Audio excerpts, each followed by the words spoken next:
Graça, graça. Sermão pregado pelo pastor Mateus Nogueira Dantas em Zacarias capítulo 4, do versículo 1 ao versículo 7. Esta mensagem faz parte da série O Galardão. Igreja Batista da Cruz fica na Rua do Fico, número 1003, no bairro Santana, em Araçatuba. Zacarias 4, nós vamos ler do verso 1 ao verso 7. Lembrando, irmãos, que nós estamos pregando uma série de mensagens a respeito do galardão. Nossa primeira mensagem foi no domingo passado e nós falamos de Jesus, o nosso maior galardão. E nessa noite nós vamos falar de outra bem-aventurança, de outro prêmio, de outra bênção que nós recebemos da parte de Deus por estarmos unidos a Cristo e por termos recebido a Ele como único e suficiente Senhor e Salvador das nossas vidas, que é exatamente a plenitude e o poder do Espírito Santo. Então aqui em Zacarias capítulo 4, do verso 1 ao verso 7, diz assim a palavra do Senhor: O anjo que estava comigo voltou a me despertar, como se desperta um homem do sono, e me perguntou: que vês? Respondi: vejo um candelabro, todo de ouro e uma vasilha de azeite em cima, com 7 lâmpadas e 7 tubos, que se unem às lâmpadas que estão em cima dele. E junto a ele há 2 oliveiras, uma à direita da vasilha de azeite e outra à esquerda. Então perguntei ao anjo que falava comigo: meu senhor, que é isto? O anjo que falava comigo respondeu: não sabes o que é isto? E eu disse: não, meu senhor.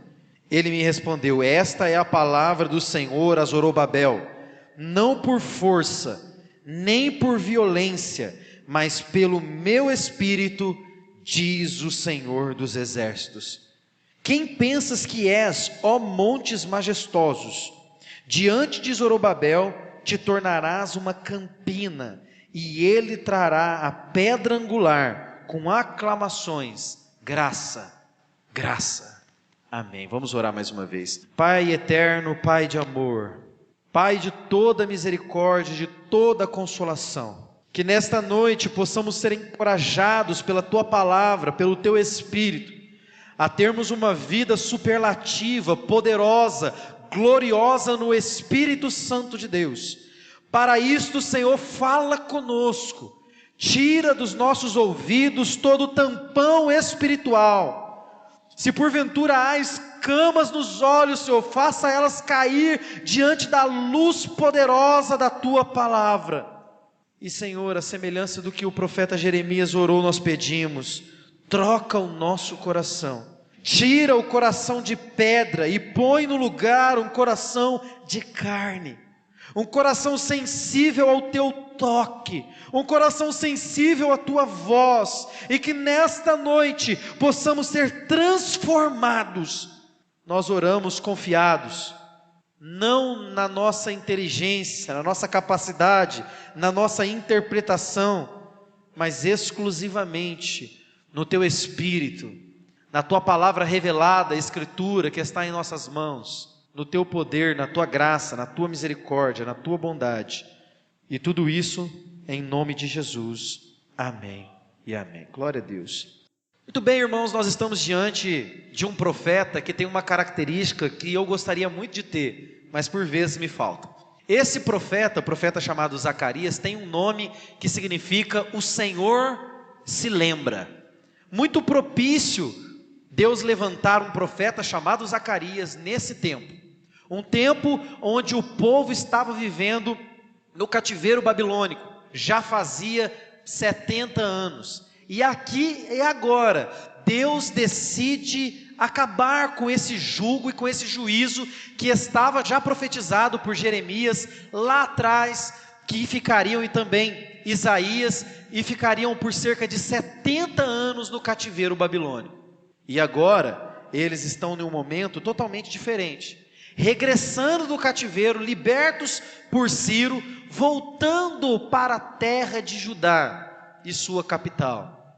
Mas em tempos passados, esse lugar era um lugar glorioso, quando se chegava e se avistava o templo de Salomão, ou melhor, o templo do Senhor, mas ficou conhecido como o templo de Salomão por causa da obra executada por esse homem naquele tempo. E você chegava e via uma terra gloriosa, aonde de fato estava manando leite e mel, o reino unificado, o povo seguindo uma orientação, podendo sacrificar, podendo viver debaixo do temor do Senhor. Mas o tempo passa, o povo cai em pecado, e Deus então decide tirar esse povo da sua terra, o leva para a Babilônia, cativo. Mas agora eles estão regressando, já não mais com aquele templo maravilhoso construído por Salomão, mas o templo agora está destruído. Os muros foram restaurados por Neemias, uma liderança foi composta, muito provavelmente Zacarias até fazia parte dessa liderança, que depois no futuro se tornou aquilo que nós conhecemos quando lemos na Escritura, de Sinédrio. Zacarias significa que Deus se lembra, e Deus não havia se esquecido da promessa que havia feito por meio dos seus profetas, antepassados desses homens. E que promessas eram essas, que profecias eram essas? De que o Senhor não os deixaria cativos para sempre, mas de que o Senhor os libertaria, que o Senhor os restauraria. E Deus então levanta um profeta com esse nome, quase que dizendo abertamente para o povo: eu não me esqueci de vocês, eu não sou homem para mentir, nem filho do homem para se arrepender, o que eu prometi eu vou cumprir. E a característica que esse grande homem de Deus tem, que eu gostaria muito de ter, é que ele é encorajador, diferente do seu contemporâneo, o mesmo profeta que viveu no seu tempo, o profeta Ageu. Se você voltar um livro aqui, você vai encontrar Ageu. Ageu viveu no mesmo tempo desse profeta, e Ageu era um profeta talvez mais parecido com os profetas aqui dessa casa. Era um profeta que trazia muita exortação, uma palavra dura de arrependimento. Já Zacarias trouxe palavras tão doces e maravilhosas, que todos aqui já ouviram pelo menos uma vez na vida, como por exemplo aquela: achegai-vos a mim, diz o Senhor dos Exércitos, e eu me achegarei a vós outros. Que palavra maravilhosa! Outra palavra que todo mundo conhece, isso daqui é quase que chavão evangélico, esse versículo, e é verdade, é poder para as nossas vidas, não por força, nem por poder ou violência, mas pelo meu Espírito, diz o Senhor dos Exércitos. E não só isso, mas nós temos outra palavra dele aqui, que nós até cantamos nos nossos hinos: cale-se diante dele toda a terra, diz o Senhor dos Exércitos.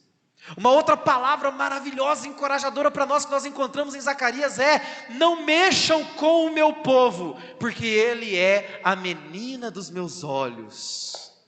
Uma palavra encorajadora. E é óbvio que nós hoje, o novo Israel de Deus, temos esta palavra como verdade para nós. Então nós olhamos para essa palavra e nós vemos claramente um profeta que encorajava o seu povo. E para que esse profeta estava encorajando? Um pouco de contexto aqui. Deus o havia levantado para encorajar o povo, e não só um povo, mas também um líder chamado Zorobabel. E não somente esse líder, que era um líder político, descendente de Davi, que não é tido como rei, mas liderava o seu povo, mas também um sacerdote, que liderava o sacerdócio. Seu nome, Josué. Então nós temos duas figuras importantes, Josué e Zorobabel. Homens que precisavam fazer algo, e algo grande, uma obra poderosa, mas que poderiam cair no erro de confiar naquilo que Deus já havia exortado há muito tempo atrás, e durante toda a Bíblia nós vemos a confiar nos seus recursos, a confiar na força do seu braço, a confiar no número de pessoas, quase 50 mil voltando do cativeiro babilônico. Tá certo que eles voltam meio maltrapilhos, eles voltam sem muito recurso, mas é muita gente para trabalhar. E então a exortação aqui de Zacarias é exatamente: olhem para o Senhor. E aí então nós estamos diante desse texto, um homem que é chamado para encorajar o povo, que é chamado para encorajar a liderança, e que é morto no futuro, entre o altar e o lugar santíssimo do templo, assassinado. mas que em toda a sua vida permaneceu fiel ao Senhor. E aqui o encorajamento para nós que somos chamados por Deus: o Senhor nos chama a viver a vida que Ele tem para nós e não a vida que a gente deseja. Nós precisamos aprender a confiar em Deus independente da vida em que nós somos chamados para viver. E aqui no capítulo 4, onde nós vamos nos concentrar nessa noite, nós encontramos mais um dos encorajamentos desse grande profeta. Ele está tendo uma série de visões, essa daqui é a quinta.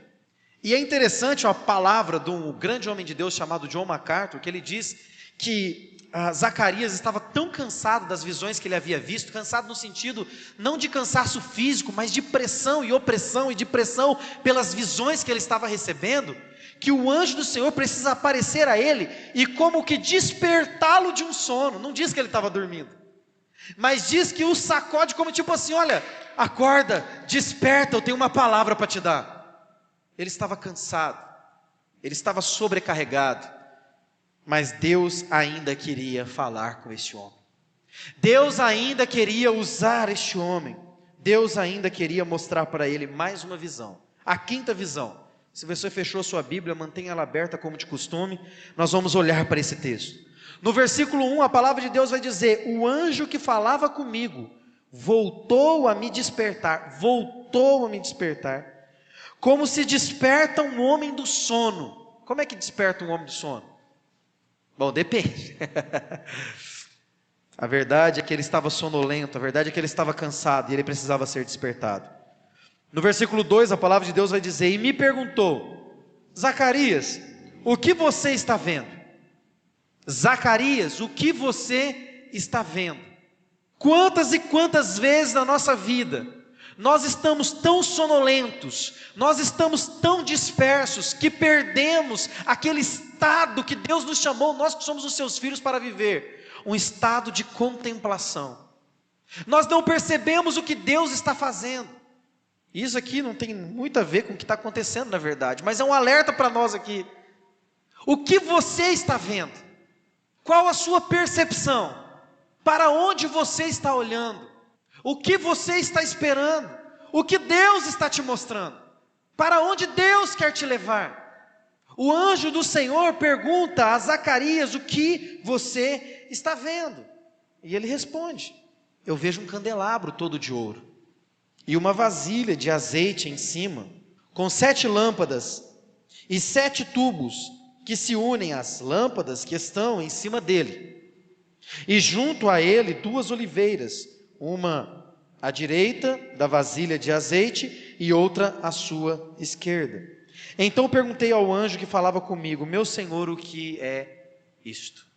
Ele tem uma visão, ele vê, mas ele não entende. Ele não sabe o que o Senhor está mostrando para ele.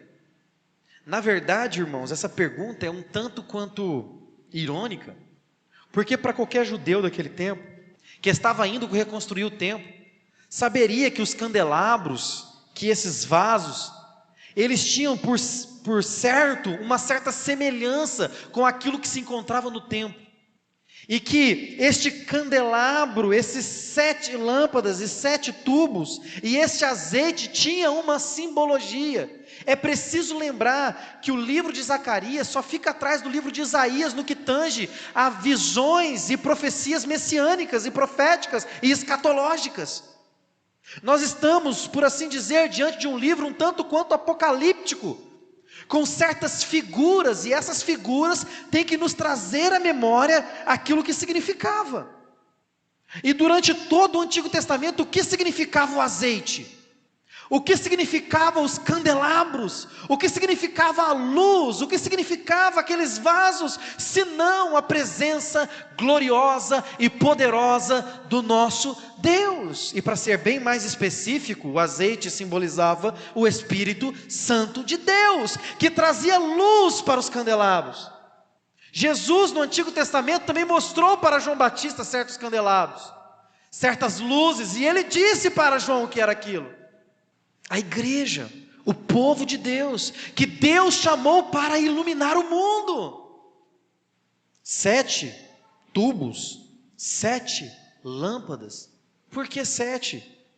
É certo também, por ser um livro apocalíptico, que a ideia aqui de plenitude, de completude, de perfeição. Eu não sei se você conseguiu desenhar enquanto nós vimos, talvez você não exercite muito a sua criatividade, e conseguiu visualizar como que seria essa cena que Zacarias está vendo. Ele está vendo duas oliveiras, das duas oliveiras saem tubos que passam por um vaso, e esses vasos deles saem 7 tubos, esse vaso, melhor dizendo, duas oliveiras, um vaso, e desse vaso saem 7 tubos que alimentam 7 lâmpadas. O que Zacarias está vendo, ele não consegue compreender, e então ele faz uma pergunta, e o que você precisa entender aqui agora, irmãos, é que nós, por vezes, estamos diante de uma visão. Alguém já disse que, se Deus não tem falado com você, de certo, é porque a sua Bíblia anda muito fechada. Deus fala conosco, Deus se revela a nós. Nessa noite, mais uma vez, Ele está falando com a gente. E quando nós estamos diante dessa visão, vislumbrando a sua palavra, a pergunta que eu devo fazer para você aqui, que você deve refletir, é: o que você está vendo? E se você está vendo alguma coisa, será que você não percebe o que é? Então, no versículo de número 4, ele diz: meu Senhor, o que é isto? E o anjo responde. O anjo que falava comigo respondeu, verso 5: você não sabe o que você está vendo? Você não consegue perceber o que você está vendo? Será que é porque você está cansado demais? Será que é porque as montanhas estão grandes demais diante de você? Por que você não consegue entender?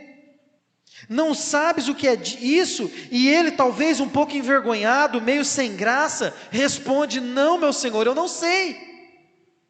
Diante da revelação que Deus traz para nós, qual é a nossa resposta? É uma resposta escapista? Eu não estou dizendo que Zacarias estava errado aqui. Eu estou fazendo você refletir a respeito de você, quando você está diante de uma revelação. E a revelação aqui, para que não fique dúvida, eu estou falando da palavra de Deus. Como é que você reage diante da palavra de Deus? Como é que você reage diante da revelação da palavra de Deus? Eu não entendo, eu não compreendo, eu não sei o que ela quer dizer. A boa notícia para mim e para você é que Zacarias tinha esse anjo instrutor, quase que um mestre.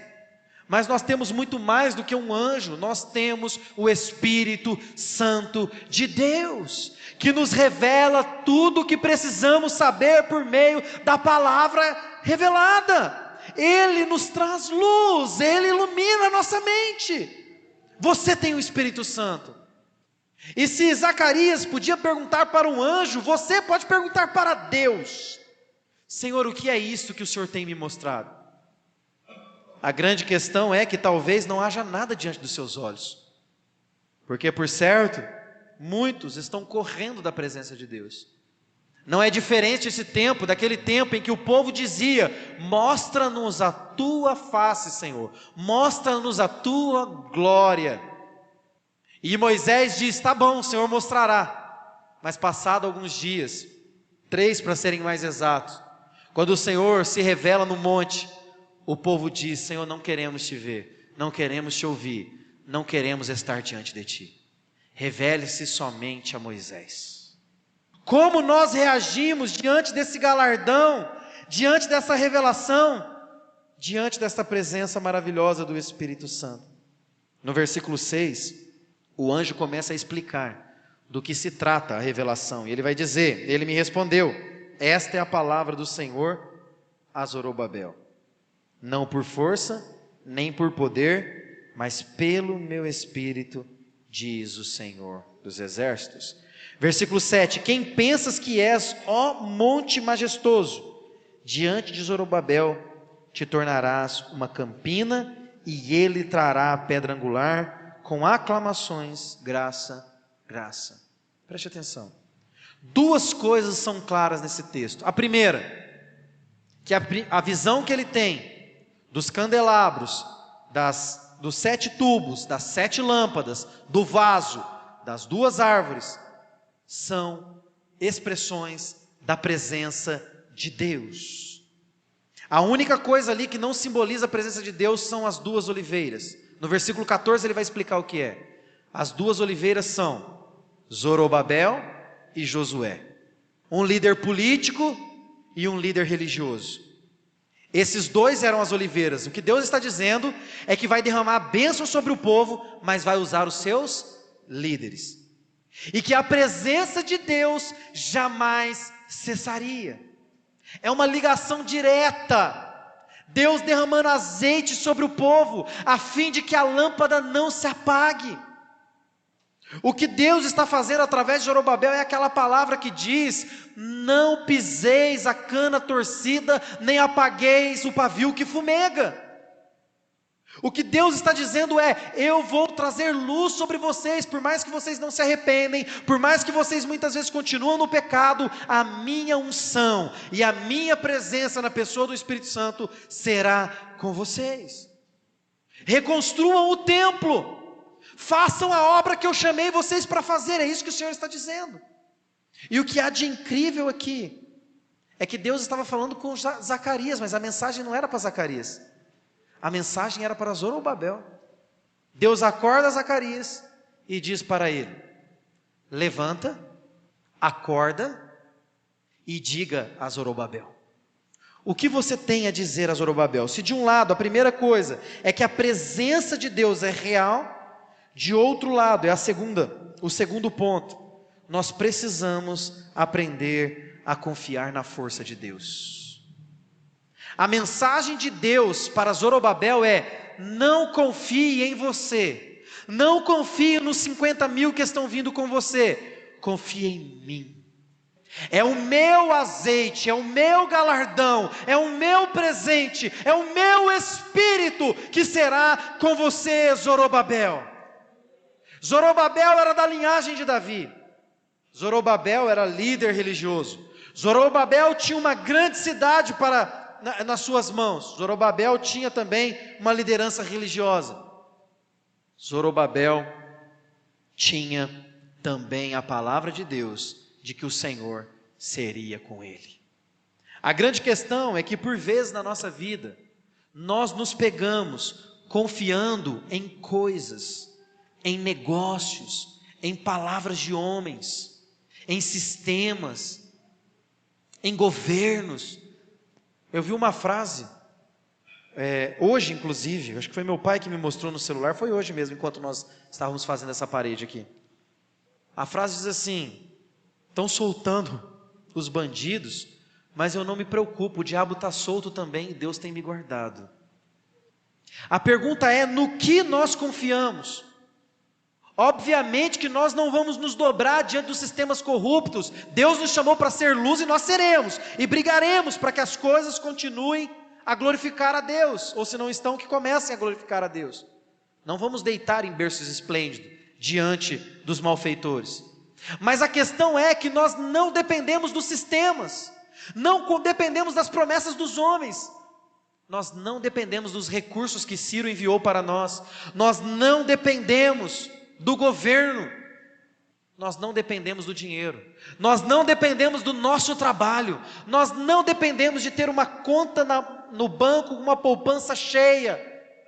Nós dependemos do azeite que vem do trono de Deus, nós dependemos do Espírito Santo de Deus, não por força, nem por violência, mas pelo meu Espírito, Zorobabel. Há quem diga que eu tenho muita fé, né? Eu digo que não. O que acontece com a gente é exatamente o que diz no final do versículo 7. Quando todo mundo vê o que acontece com Zorobabel, as pessoas vão aclamar: isto é graça, isto é graça, é favor de Deus, é favor de Deus. A primeira coisa, primeiro ponto, não é pela nossa força, mas é pelo Espírito de Deus. O segundo ponto, nós precisamos confiar nessa palavra. Em quem você tem confiado? Quem tem sido o seu galardão e as suas forças? Nós devemos aprender a deixar a nossa força para trás. É muito interessante, irmãos, a gente não confia a Deus o mínimo. Lembra daquela palavra, um pouco fora de contexto aqui, mas eu me lembrei dela? Sede fiel no pouco e sobre o muito te colocarei. A verdade é que a gente não consegue ser fiel no mínimo, no pouquinho, e a gente fica pedindo para Deus nos colocar no muito. O que Deus pede para nós devia ser muito fácil para a gente. Confie em mim. Confie em mim, Zorobabel. Confiar que Deus enviará os recursos necessários para nós.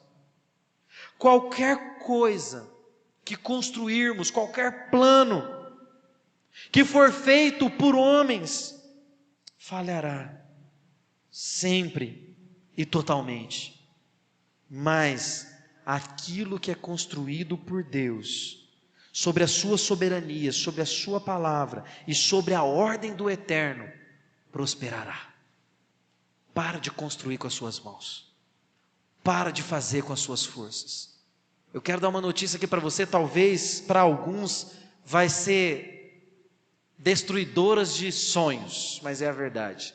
Você não pode nem se salvar da ira de Deus. Você não pode nem sair da mira de Deus para te levar para o inferno. Até para isso, você depende da palavra encarnada, a saber, Jesus Cristo. Você não consegue se livrar do inferno, quanto mais se sustentar aqui nessa terra.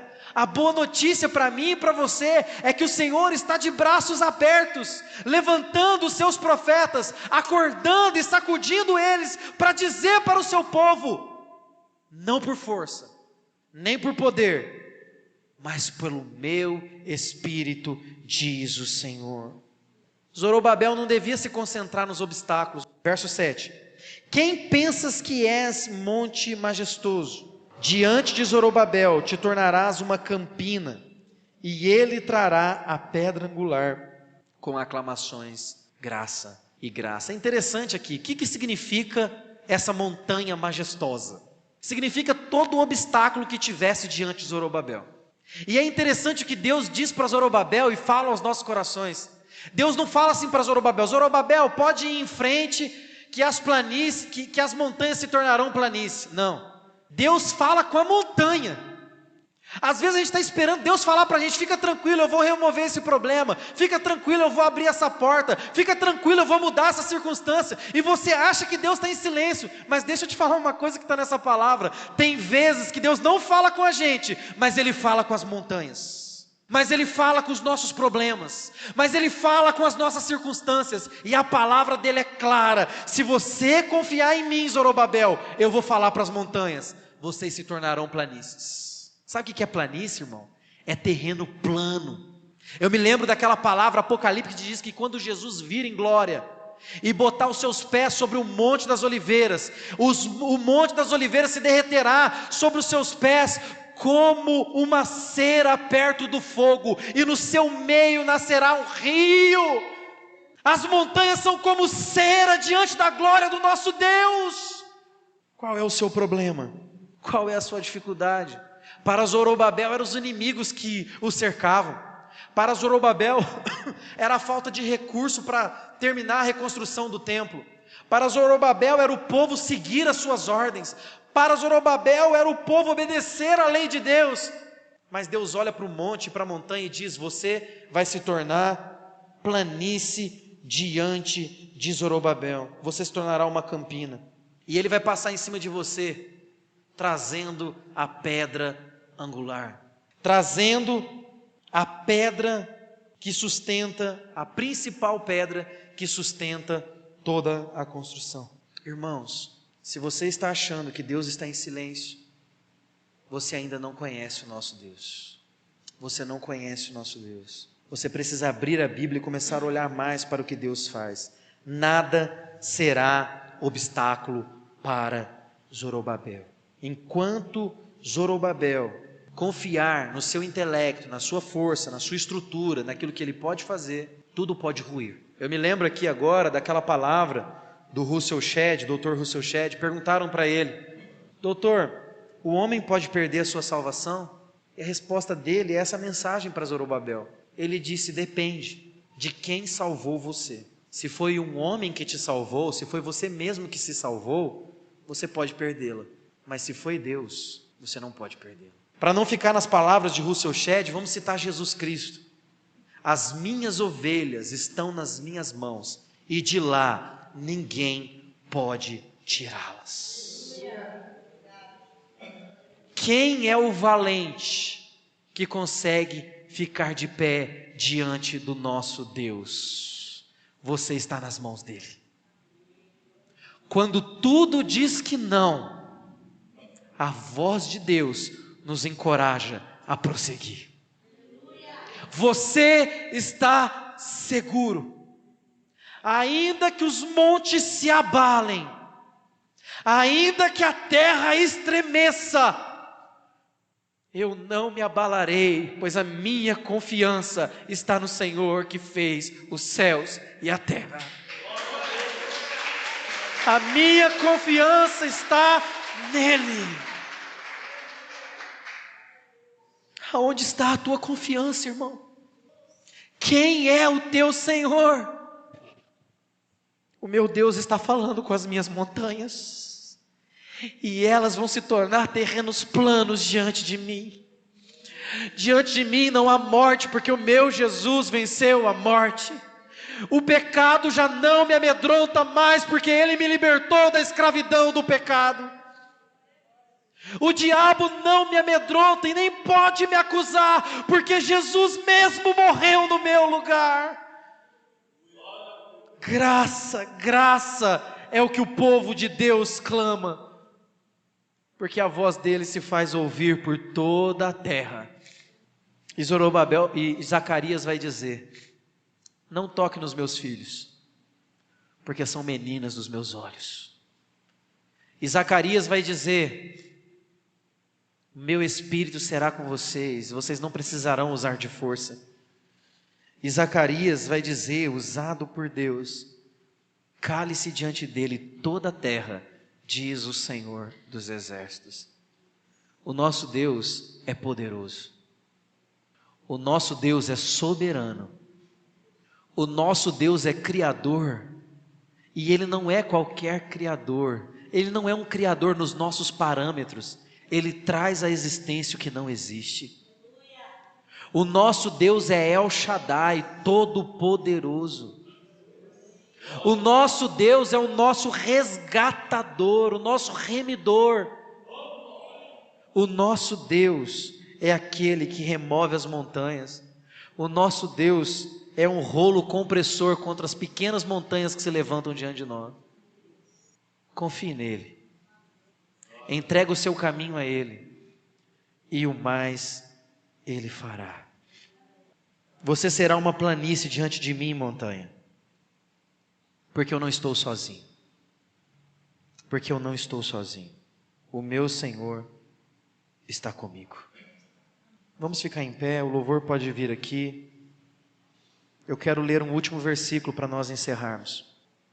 O versículo do capítulo 2, versículo 13, diz assim: calem-se todos diante do Senhor, porque Ele, cale-se